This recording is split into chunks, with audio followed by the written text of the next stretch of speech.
Good morning, class. Today we will start with your chapter number 3 from the stars Journey to the End of the Earth.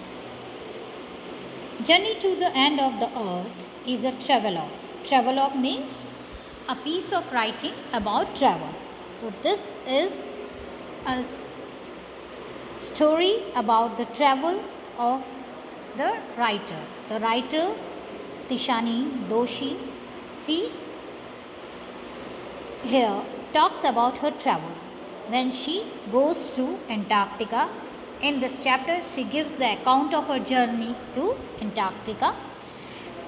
The narrator gives an account of her journey to Antarctica under the program Students on Ice, led by Geoff Green in the Russian vessel Akademik Sokolsky.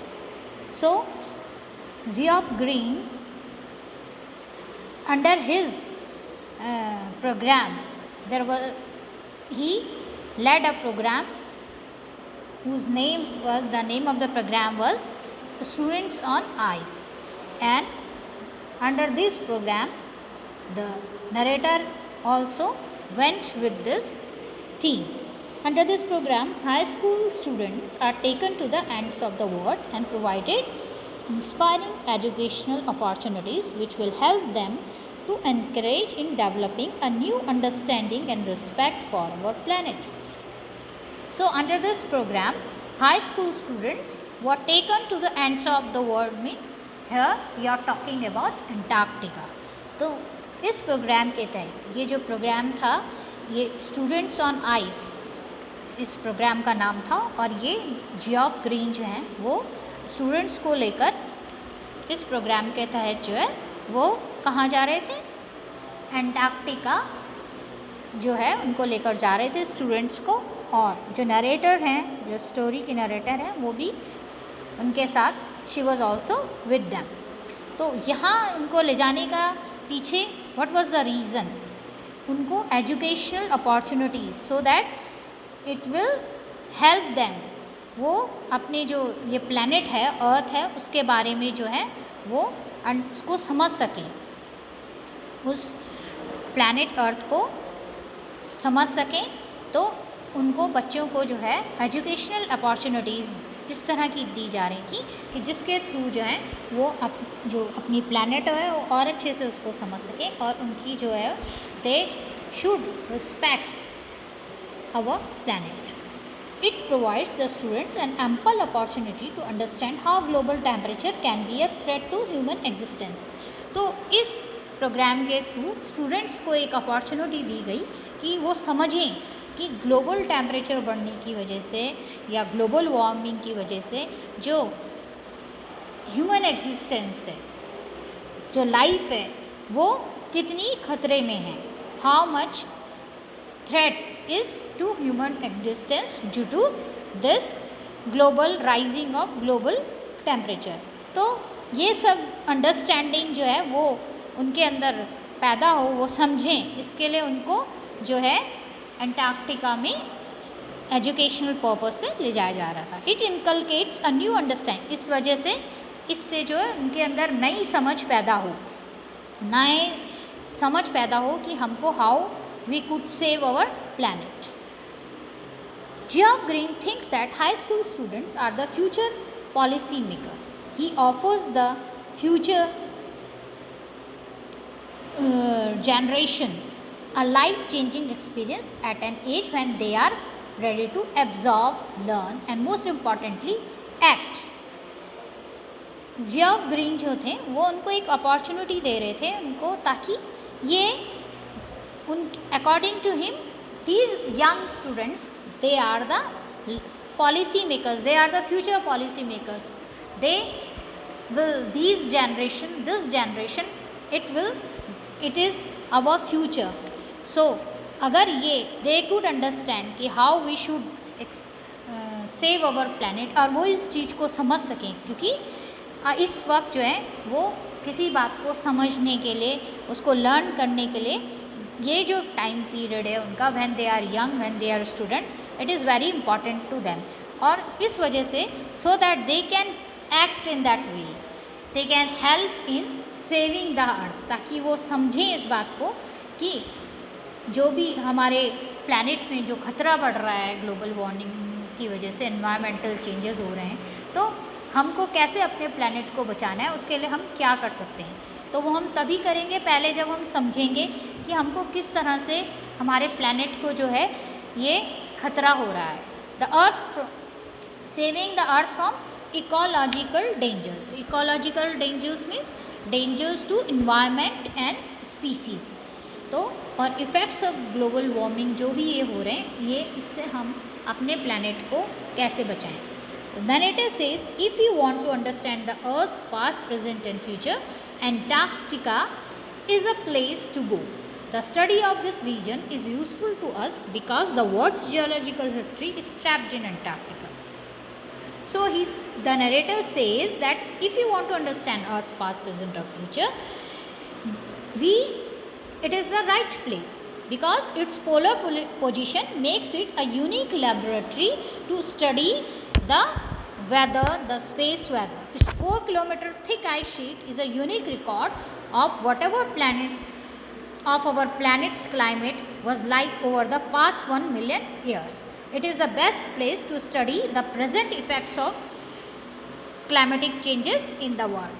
So it is the place where we can study the past and future also, past, present and future also, because under its ice, million and million years ago, the history is trapped inside the ice of Antarctica. The author started a journey in a Russian research vessel, Academic Sokolsky, bound for Antarctica. वो एक Russian ship में जो अपनी journey शुरू करती हैं, और उनकी जर्नी कहाँ से शुरू होती है, from Madras. So she starts her journey from Madras. She travelled over 100 hours in combination of car, aeroplane and ship before she set foot on the Antarctic continent. और पूरा 100 hours का जो ट्रैवल है, she covers that. और कहीं पे somewhere she took car, फिर then she also took aeroplane. तो कार, कहीं पर कार की हेल्प से, कहीं पर एरोप्लेन और कहीं पर शिप की हेल्प लेकर वो एंटार्क्टिका पहुंची. The purpose of the visit was to know more about Antarctica. क्या, what was the purpose, why she wants to go to Antarctica, ताकि वो वहाँ के बारे में और ज़्यादा जानकारी हासिल कर सकें, ताकि उस एंटार्क्टिका के बारे में उनको और नॉलेज हो.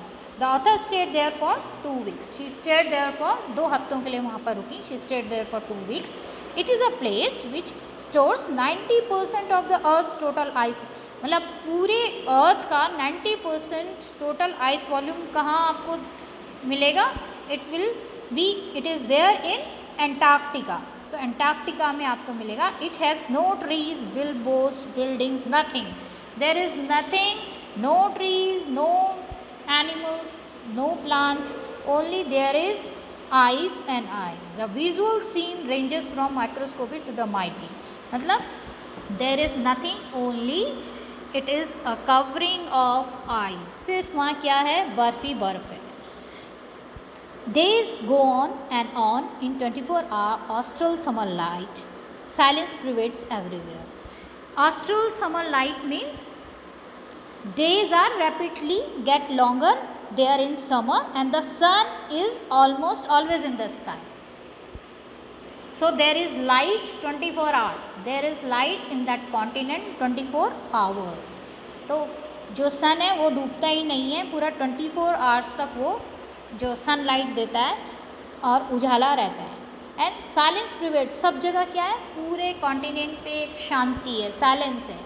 It is broken only by avalanche और काल्विन शीट आइस. और वो जो साइलेंस वो सिर्फ किस वजह से टूटती है, अगर कभी साइलेंस वहाँ कोई नॉइज़ आती है तो वो किसकी आती है, एवलांच मतलब स्नो स्लाइड्स, जो स्नो स्लाइड्स होती हैं, या calving sheet ice sheet.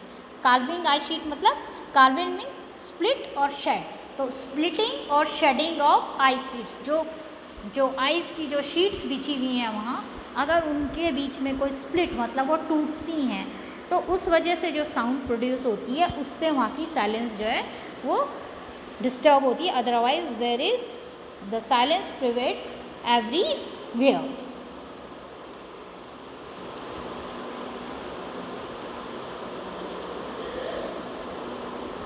She wonders how there could have been a time when India and Antarctica were part of the same landmass. Geological phenomena help us to know about the history of humankind. अब वो सोचती हैं कि कैसा रहा होगा उस वक्त जब जो इंडिया और अंटार्कटिका है वो सब एक ही पार्ट था, एक बहुत बड़े लैंड मास का, तो वो सोचती है उस वक्त के बारे में कि कैसा रहा होगा वो वक्त जब इंडिया भी इसी लैंड मास का एक पार्ट था. Geological phenomena help us to know about the history of humankind. 650 million years ago, a giant southern supercontinent, Gondwana, did exist. Before, मतलब आज से 650 मिलियन ईयर्स पहले जो था, ये जो पूरा टोटल लैंड मास था, huge land mass, this was only one super continent. एक सुपर कॉन्टिनेंट हुआ करता था जिसको गोंडवाना लैंड के नाम से जाना जाता था. और ये जो था, जो आज का प्रेजेंट डे का अंटार्कटिका है, वो का आधे से ज़्यादा जो पार्ट है वो गोंडवाना लैंड का ही है.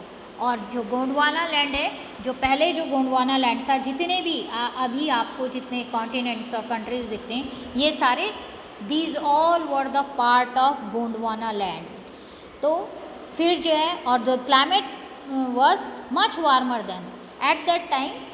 It was not like that just as we see in Antarctica. उस वक्त जो था वो गर्म था, मौसम वहाँ का वार्मर था, वहाँ तरह तरह के पेड़ पौधे, जीव जंतु, all the flora and fauna was there. और लेकिन ह्यूमंस का एग्जिस्टेंस नहीं शुरू हुई थी, ह्यूमंस नहीं शुरू हुए थे उस वक्त. वो डायनासोर्स का वक्त था, आज से 500 मिलियन ईयर्स पहले की बात है. पूरा एक कॉन्टिनेंट था. और then came the time when dinosaurs, फिर डायनासोर्स ख़त्म हुए, डायनासोर्स की जाति जो है वो ख़त्म हुई, एक्सटिंक्ट हुई, और मैमल्स की जो एज है वो शुरू हुई. तो जब मैमल्स की एज शुरू हुई, at that time the land mass was forced to separate. अब इस वक्त वो जो that huge land mass that was known, which was known as Gondwana land, which it separated into countries. अब वो कंट्रीज में सेपरेट हो गया. जैसे आज की डेट में you see the map in the globe. तो जो आज की डेट में आपको ग्लोब में जो नक्शा दिखाई देता है वर्ल्ड का, वो उसके सेपरेशन के बाद का है. जब गोंडवाना जो है वो सेपरेट हुआ, अलग अलग कॉन्टिनेंट्स में डिवाइड हुआ, कंट्रीज़ में डिवाइड हुआ. ये जो आपको आज की डेट में जो ग्लोब में मैप दिखता है, ये वो है. और लेकिन पहले जो था वो ऐसा नहीं था, एक ही लैंड मास था जिसका नाम गोंडवाना लैंड था, अंटार्कटिका. और उसके बाद जब गोंडवाना लैंड सेपरेट होता है, तब आधा लैंड मास जो है वो डिफरेंट कॉन्टिनेंट्स में, कंट्रीज़ में चेंज हो जाता है. जो हाफ ऑफ द जो सेंट्रल पार्ट है वो it changes into, it is now what we call Antarctica. और वहाँ का जो टेम्परेचर है वो एकदम से चेंज हो जाता है. वहाँ बिल्कुल जो है देयर इज़ ओनली आइस, सिर्फ आइस फॉर्म होती है, सिर्फ बर्फ़ देखने को मिलती है. आज की डेट का जो गोंडवाना लैंड का वो जो पोर्शन है जिसको हम अंटार्कटिका बोलते हैं, वहाँ क्या है, सिर्फ बर्फ़ है, ओनली आइस इज़ देयर. तो इस तरह से चेंजेस आए, बदलाव आए. Antarctica has a simple ecosystem and lacks of biodiversity. वहाँ का जो ecosystem, it is very simple. There is nothing, no plants, no animals. It is the perfect place to study how little changes in the environment can have big repercussions. ये जो जगह है Antarctica, ये study करने के लिए एक best place है जिसमें वी कैन सी कि जो इन्वायरमेंट में छोटे छोटे जो भी चेंजेस, बदलाव हो रहे हैं, उनके जो हैं effects, unpleasant, what we call repercussions, मतलब उनके अनप्लेजेंट इफ़ेक्ट्स या results of something we do, something which is happening due to human activities. तो जो भी दुष्परिणाम है उस वजह से क्या हो रहे हैं, इसकी स्टडी जो हम कहाँ कर सकते हैं बहुत अच्छे तरीके से, एंटार्क्टिका में कर सकते हैं. Scientists warn that a further depletion of the ozone layer will affect the lives of the sea animals and birds of the region. Scientists have been warning this that if अगर जो है आपने सुना होगा कि ओजोन लेयर का depletion हो रहा है, तो अगर वो कहते हैं कि अगर फर्दर अगर और इसमें डिप्लीशन आता है तो ये जो है सी एनिमल्स की, बर्ड्स की जो उसका इलाके के हैं उनकी जो लाइफ है उस पर बहुत इफ़ेक्ट करेगा, मतलब वो उनकी लाइफ को इससे बहुत खतरा होने वाला है. It will also affect the global carbon cycle. तो ग्लोबल कार्बन साइकिल को भी ये अफेक्ट करेगा. Carbon cycle it is the circulation of carbon in various forms through nature. तो ये सब के लिए एक तरह से पूरा एनवायरनमेंट के लिए खतरा है. The burning of fossil fuels has polluted the atmosphere. It has created a blanket of carbon dioxide around the world. Fossil fuels का मतलब क्या है? What are fossil fuels? Coal, fossil oil or natural gas. All these are all formed from the remains of dead plants and animals. So these are the fossil fuels, and the combustion of fossil fuels release a large amount of carbon dioxide into atmosphere, and that's why which is responsible for global warming. So it is the burning of fossil fuels has in this way polluted the atmosphere. It has created a blanket of carbon dioxide around the world. एक you know ना blanket क्या कहते हैं? कंबल. तो जैसे एक blanket ढक देता है, in the same way the blanket of carbon dioxide जो है वो पूरे वर्ल्ड के ऊपर छा गया है, उसने ढक दिया है, और जिसकी वजह से क्या हो रहा है? ग्लोबल टेम्परेचर बढ़ रहा है. और इसके जो भी विजिबल सिम्टम्स हैं ये कहाँ दिख रहे हैं? एंटार्क्टिका में. It is increasing the global temperature which is visible at Antarctica. कैसे विजिबल हो रहा है, कैसे दिख रहा है उसका असर? Because the icebergs are melting there. Huge icebergs are melting there. वहाँ जो है वो आइसबर्ग्स मेल्ट हो रहे हैं, पिघल रहे हैं इस वजह से, ग्लोबल वार्मिंग की वजह से. It shows how minor changes in atmosphere can cause huge effect. इससे पता चलता है कि अगर एनवायरनमेंट में थोड़े थोड़े भी एटमॉस्फेयर में अगर बदलाव होते हैं तो उसका कितना बड़ा असर जो होता है.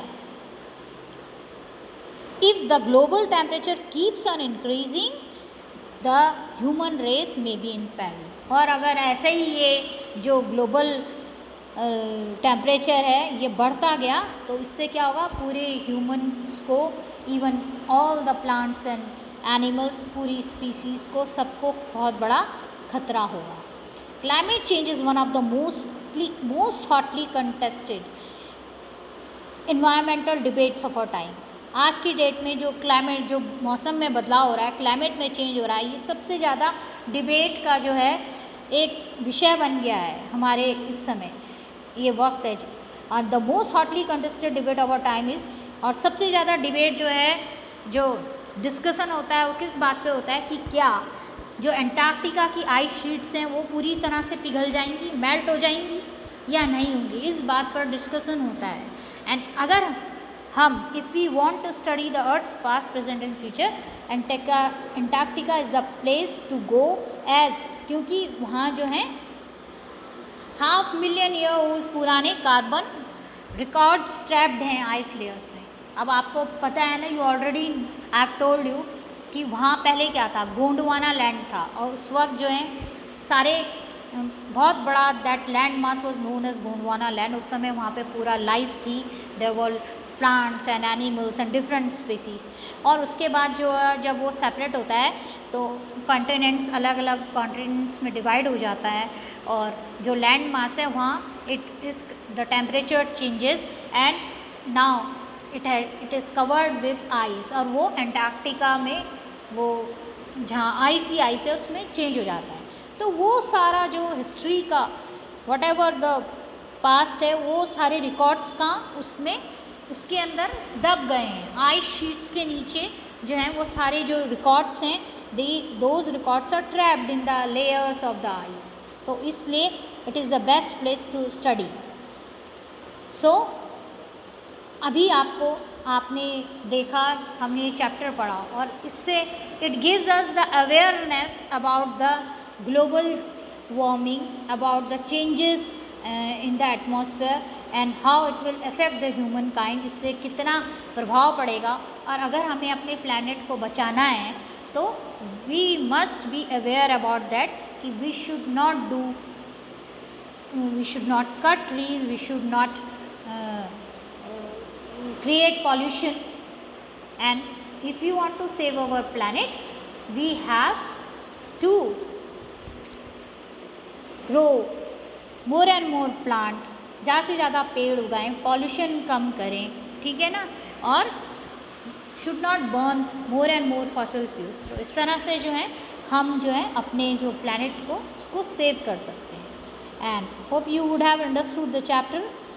If there are any doubts regarding it, you can ask me. Thank you.